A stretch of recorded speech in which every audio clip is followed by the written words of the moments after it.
Bonjour à vous, j'espère que vous allez bien. Aujourd'hui, je voulais simplement vous passer un petit message pour bien débuter l'année ensemble. J'espère que vous êtes avec toutes les personnes que vous aimez et passez un agréable moment de qualité. Si vous êtes à l'étranger, loin de votre famille et que vous avez réussi à recréer un cercle familial ou un cercle d'amis, félicitations, car c'est pas facile.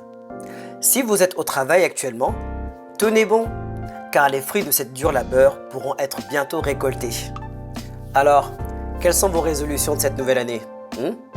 Est-ce que c'est voyager plus, lire plus, agrandir la famille? Quel que soit l'objectif, je vous le souhaite avec la santé, car sans elle, rien ne vaut la peine. Pour les objectifs orientés mindset et investissement immobilier, car l'un n'empêche pas l'autre, voici 3 facteurs clés de succès qui vous permettront de bien réussir cette nouvelle année. Premier facteur clé de succès, fixez-vous des objectifs à court, moyen et long terme. Oui, je sais, des résolutions se mettent en place en début d'année, mais en général, ça se tient toute l'année, voire même sur les années suivantes. Ceux qui vont récolter le fruit de leur travail en 2023 ont commencé à semer en 2022, 2021, 2020 et même des années auparavant. Deuxième facteur clé de succès, soyez constant. Même si c'est pas facile, prenez de bonnes habitudes. Vous allez voir que ce qui vous paraît difficile aujourd'hui, demain ne sera que votre échauffement.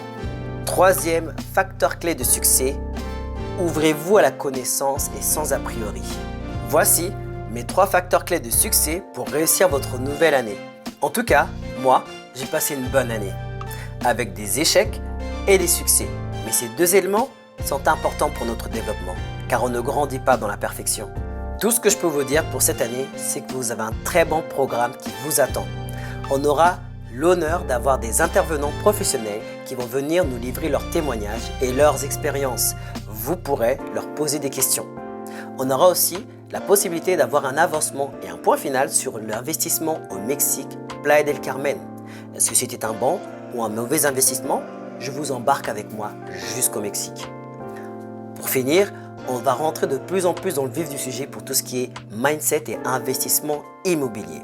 N'hésitez pas d'ailleurs à me poser des questions ou à me faire savoir si vous avez des thèmes que vous voulez que je revisite ou que j'aborde. Ça pourra faire le sujet d'une des prochaines vidéos. En attendant, je tenais à remercier toutes les personnes qui soutiennent cette chaîne. Vous êtes de plus en plus nombreux et ça me fait très chaud au cœur. D'ailleurs, si je n'étais pas plus fort que ça, j'aurais sûrement versé une larme. N'hésitez pas à mettre un like si vous aimez le contenu de cette chaîne. Abonnez-vous si ce n'est pas encore fait. Partagez un maximum autour de vous, amis, famille. Pour des personnes qui veulent faire un premier achat tout simple, faire des investissements en immobilier ou avoir simplement des conseils pratiques, c'est fait pour ça. Moi, sur ce, je vous dis à la semaine prochaine. À très bientôt.